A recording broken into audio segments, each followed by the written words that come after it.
लेके निकलूं जब द्वार पे, भक्तों की भीड़ लागे मैया के द्वार पे। आरती की थाल लेके निकली जब द्वार पे, भक्तों के भीड़ लागे मैया के द्वार पे। मैया दुआरे एक अंधा पुकारे, मैया दुआरे एक अंधा पुकारे। मैया दुआरे एक अंधा पुकारे, मैया दुआरे एक अंधा पुकारे। अंधे को आँख देवो मैया संभाल के, आरती की थार लेके निकलूं जब द्वार पे। अंधे को आँख देवो मैया संभाल के, आरती की थाल लेके निकले जब द्वार पे। आरती की थार लेके निकलूं जब द्वार पे। आरती की थाल लेके निकलूं जब द्वार पे। भक्तों की भीड़ लागे मैया के द्वार पे, भक्तों की भीड़ लागे मैया के द्वार पे। मैया दुआरे एक बाजन पुकारे, मैया दुआरे एक बाजन पुकारे। मैया दुआरे एक बाजन पुकारे। मैया दुआरे एक बाजन पुकारे। बाजन को बालक दियो मैया संभाल के, आरती की थाल लेके निकलूं जब द्वार पे। बाजन के बालक दियो मैया संभाल के, आरती की थाल लेके निकली जब द्वार पे।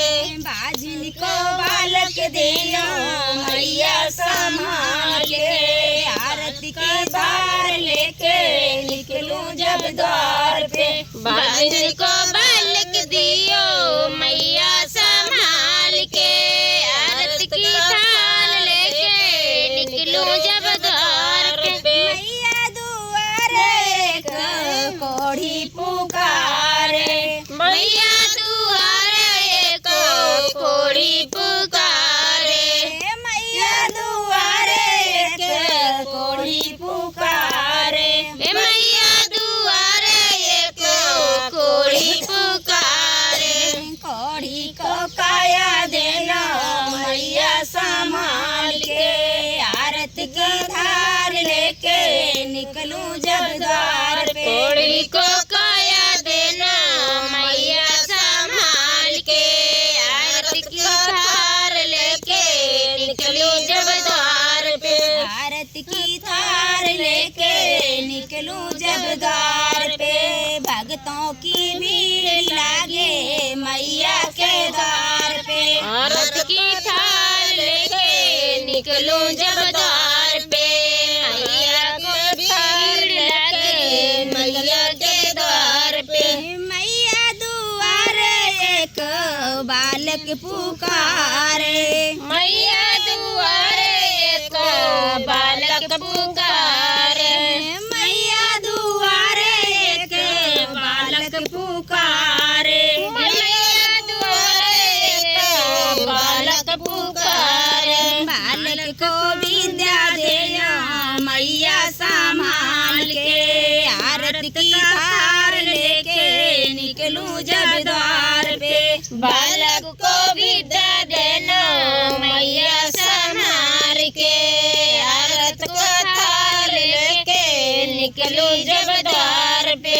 बालक को विद्या देना मैया संभाल के, आरती की थाल लेके निकलूं जब द्वार पे। बालक को विद्या देना मैया संभाल के, आरती को थाल लेके निकलूं जब द्वार पे। भक्तों की भीड़ लागे मैया के द्वार पे, भक्तों के भीड़ लगे मैया के द्वार पे। मैया दुआरे एक कन्या पुकारे, मैया दुआरे एक कन्या पुकार।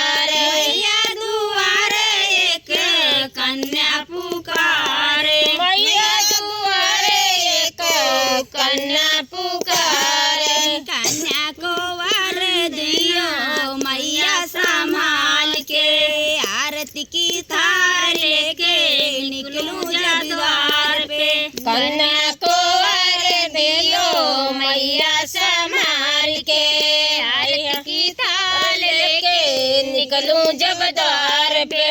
कन्या को वर दियो मैया संभाल के, आरती का थाल लेके निकलूं जब द्वार पे। कन्या को वर दियो मैया संभाल के, भक्तों की भीड़ लागे मैया के द्वार पे।